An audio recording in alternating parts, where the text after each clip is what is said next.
Tonight, winter strikes back. A new storm set to soak an already drenched California, threatening new flooding and landslides. People and property already on edge. While in the Northeast, snow returns. The big chill next. Also tonight, standing with Ukraine. Vice President Kamala Harris insists U.S. support is unwavering, even as House Republicans block billions in new military aid. We cannot play political games. Dangerous defiance. Hundreds arrested following the death of Russia's most famous prisoner, Kremlin critic Alexei Navalny. In Georgia, hometown heroes. Hundreds today honoring two of the 3 Army reservists killed by Iran-backed militants. Plus, deadly explosion. A massive blast destroys this Virginia home. Firefighters rushing inside moments before it blew up. And I'm sad to report there is 1 firefighter fatality. And later, we visit the Fix-It Clinic. If it's broken, don't pitch it. This community of volunteers will repair it for free. Everything we throw away stays around and hurts our planet. This is the CBS Weekend News from New York with Adriana Diaz. Good evening. Adriana is off. I'm Meg Oliver. Tonight, a new storm is set to drench California again, raising fears of floods and mudslides. The latest in a moment. But first, President Biden today forcefully reiterated support for Ukraine, even as the country suffered a major loss on the battlefield against Russian forces. CBS's Natalie Brand is at the White House for us. Natalie, good evening. Good evening, Meg. President Biden called Ukraine's president today as Ukrainian soldiers were forced to withdraw from a key city. The White House says they are having to ration ammunition and blames congressional inaction.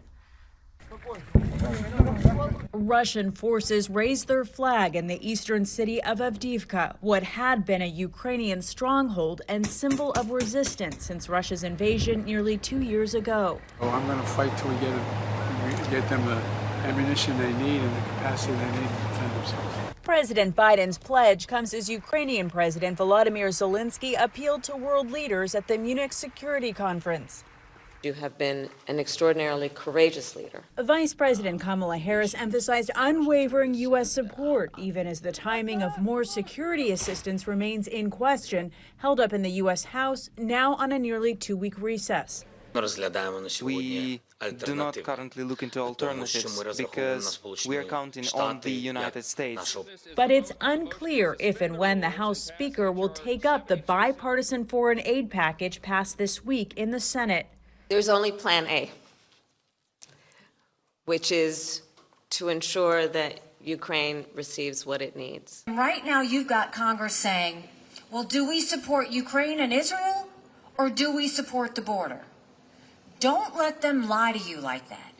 That's a false premise. Nikki Haley, on a bus tour through South Carolina, criticized former President Trump for interfering with congressional negotiations, and she questioned the GOP frontrunner's ability to balance the campaign trail and courtroom. Trump, appearing at a sneaker show in the battleground state of Pennsylvania one day after facing defeat in his New York civil fraud case, has made his legal battles a rallying cry. They're after him for no reason. Go out and vote for Trump! A judge has ordered Trump to pay a more than $350 million fine in that case, plus interest. He has said he will appeal. Meg. Natalie Brand, thank you. Today, the death of Kremlin critic Alexei Navalny was confirmed by his spokesperson, who called it a murder. His family is now demanding answers, starting with where his body is. CBS's Chris Livesay reports. Good evening. While the circumstances surrounding Navalny's death remain unclear, the free world is casting blame squarely on the Kremlin. In Russia, hundreds have been arrested at vigils popping up around the country. Russia's fiercest voice of opposition silenced. But the dissent he so bravely nurtured lives on, albeit cautiously. Today in St. Petersburg, at a memorial for political prisoners, Navalny's mourners lay flowers and sing in dangerous acts of defiance. Loudspeakers blare, "Go home or be arrested." At another vigil, the frigid Moscow air is thick with a sense of shock. I was broken. I really thought that it couldn't happen. Like, never. Hardly the image of a dying man, Navalny had been smiling and laughing, even joking with a judge just a day before his death was announced. Desperate for answers, Navalny's mother traveled to her son's notorious penal colony in the Arctic Circle. According to an ally, they were told the opposition leader died of, quote, sudden death syndrome.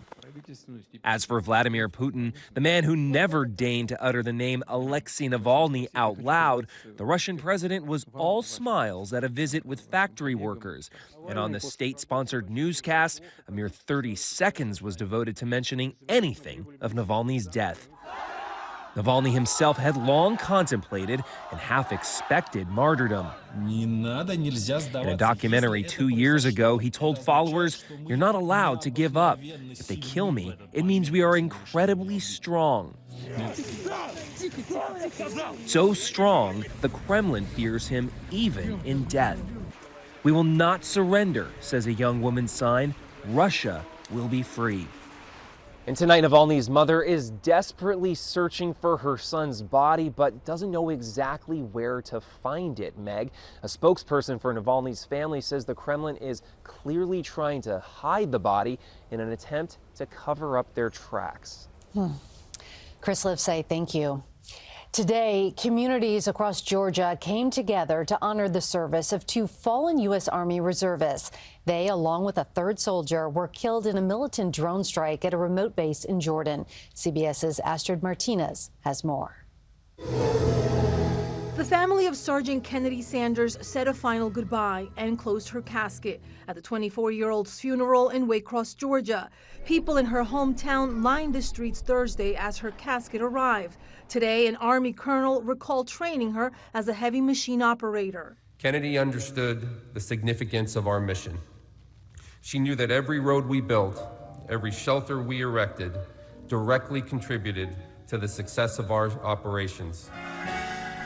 100 miles north in Savannah, mourners paid their respects at the funeral of Sergeant Brianna Muffett, an outpouring of love even from some who had never met her. This week, west of Atlanta, mourners gathered to honor Staff Sergeant William Jerome Rivers. The 46-year-old served more than a decade after enlisting as an electrician. He was a friend, a confidant, and a beacon of positivity. The 3 soldiers were killed last month in a drone strike by an Iranian-backed militia on a base used by U.S. forces near the border of Jordan and Syria. President Biden honored the 3 Army reservists when their bodies were returned to U.S. soil early February at Dover Air Force Base. Now, all 3 Georgia servicemen and women chose to serve in the Army because of the opportunities it offered them. As for Sanders and Muffett, the National Association of Black Military Women says that's a demographic that's been growing faster than any other minority group in recent decades. Meg? Astrid Martinez, thank you. Tonight, authorities in Virginia are investigating the cause of a house explosion and fire that killed 1 firefighter. It happened in the city of Sterling, a suburb of Washington, D.C. Fire crews had rushed into the home moments before the blast. 10 firefighters also hurt, including one who issued a call for help.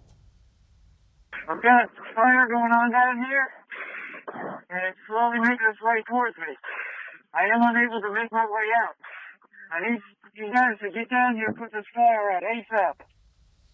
Fire crews found a 500-gallon underground propane tank on the property with a leak on the side of the destroyed home. Good news tonight from Kansas City. All 12 children being treated for injuries following this week's deadly Chiefs Super Bowl parade shooting have been discharged from the hospital. 9 of the children sustained gunshot wounds. 3 shooting victims remain in the hospital. 1 person was killed. 2 juveniles have been charged in the shooting. Straight ahead on the CBS Weekend News, the latest in the war between Israel and Hamas, including this story.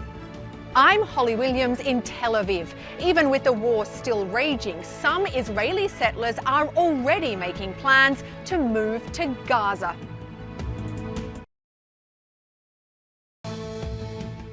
Tonight, Israeli Prime Minister Benjamin Netanyahu is defying a chorus of global warnings.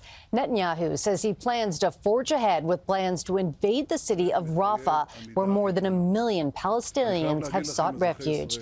At the same time, CBS's Holly Williams reports some Israelis are sharing their vision of what they want next for Gaza. Around 1.5 million Palestinians are sheltering in Rafah. But as Israel pushes ahead with plans for a ground offensive in the city, the US is planning for what comes after the Israel-Hamas war, including a separate state for the Palestinians in the West Bank and the Gaza Strip. Shalom, salam, peace. A so-called two-state solution has long been US policy, with hopes it'll end the cycle of violence. But I think the only ultimate answer here is a two-state solution that's real. I pity him. Does he really think that this idea has the tiniest chance in the world? No chance. Daniela Weiss is a leader among religious, far-right-wing Israeli settlers. Instead of a Palestinian state, she and others are planning to move to Gaza. And Weiss told us they'll pay Palestinians to leave. The Arabs made a hell, literally hell, with underground cells. They live there like rats. So disgusting for them. So just to be clear, you want only Jewish people to live in Gaza, Only no Jews. Palestinians? No Arabs in Gaza. Weiss currently lives in the West Bank, along with around 500,000 other Israeli settlers residing on occupied Palestinian territory. The settlements are regarded as illegal under international law. But several settlers are now in Prime Minister Benjamin Netanyahu's cabinet, and some of them share Daniela Weiss's opinions. We know how to manage such a big place as Gaza. We will make paradise out of it. The soldiers that come out of the battles, they will get plots of land. Arabs out, Jews in. Daniela Weiss and her allies do not represent mainstream opinion here in Israel, but they can have a powerful impact on Israeli politics.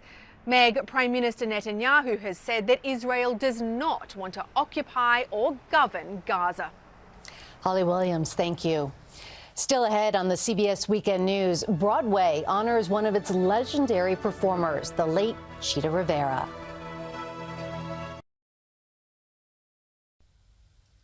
Tonight in New York City, Broadway theaters honored the late Chita Rivera, dimming their lights for 1 minute. Rivera died January 30th at the age of 91. She starred in 30 Broadway shows since 1950, including West Side Story, Guys and Dolls, and Kiss the Spider-Woman. A new milestone for Taylor Swift. The pop superstar last night played to the biggest crowd so far on her Eras tour. 96,000 fans attended the sold-out show at the Melbourne Cricket Ground in Australia. That's 20,000 more than her biggest U.S. show at New Jersey's MetLife Stadium last May. Now to the expanding global space race. Today, Japan launched its new flagship rocket after a failed debut last year. The rocket successfully reached orbit at an altitude of about 42 miles and released 2 satellites. Next on the CBS Weekend News, why some South Carolina shrimpers say business is sinking.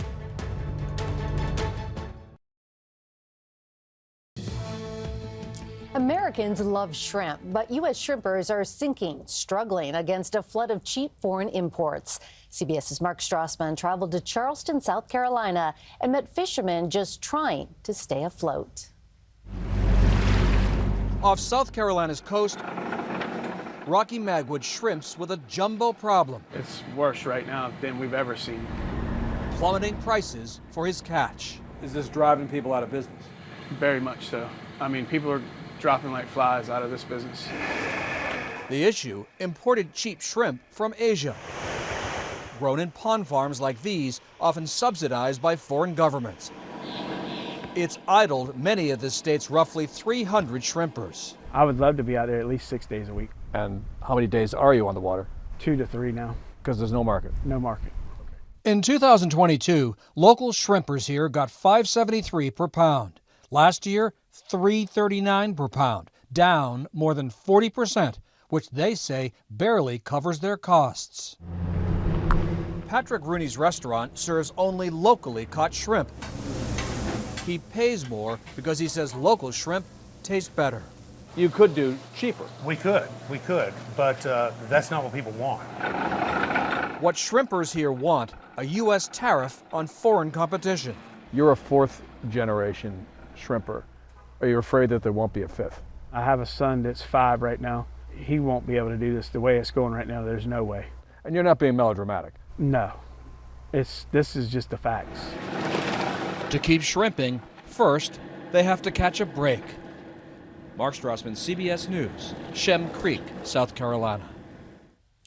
When we return, why toss it if you can fix it? The movement to repair instead of replace.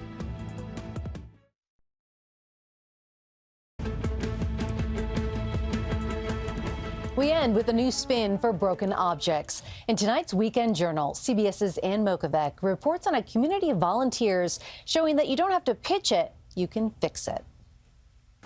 At the Redwood City Public Library, you can check out an amazing world of ideas, lifelong learning, and community. And we're not just talking about the books. Bicycle fixed! From a busted bike, Pamela's fan is fixed!